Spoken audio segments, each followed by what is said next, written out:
heirs. That's the catchphrase of an organisation set up in Bournemouth in 1982 to look after the interests of 1/5 of Britain's population, the retired. For £8.50 a year, the organiser, Gordon Forrester, promises his members half-price work carried out by a retired tradesman, cheap holidays, professional advice and social events. It all sounds too good to be true.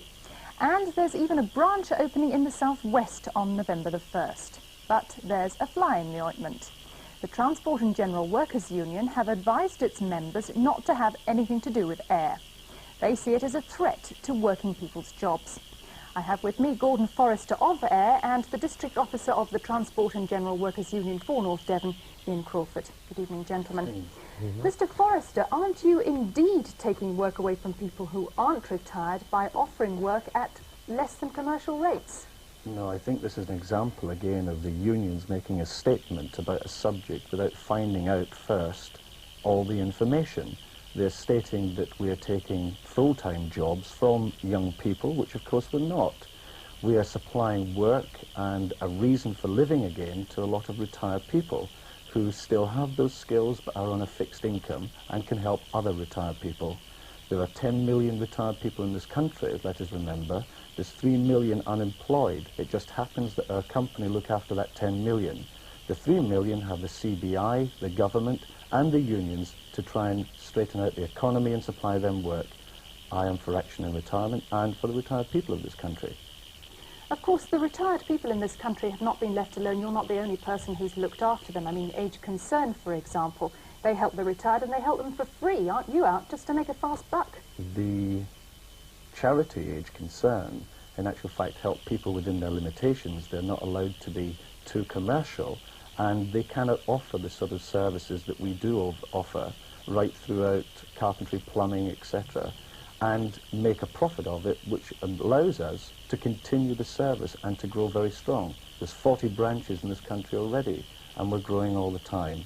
But no, I wouldn't say that anything we do is excessive, and we would like to have the unions help. Be constructive, not destructive. Well, Mr. Crawford, how do you see the situation? Mr. Forrester is saying that A.I.R gives people dignity, it gets them out of their armchairs, out of their wives' way, and actually working again. Aren't you being rather a spoilsport about the whole thing? Well, not personally. I've not been a spoilsport. It's the first time I've been involved in it.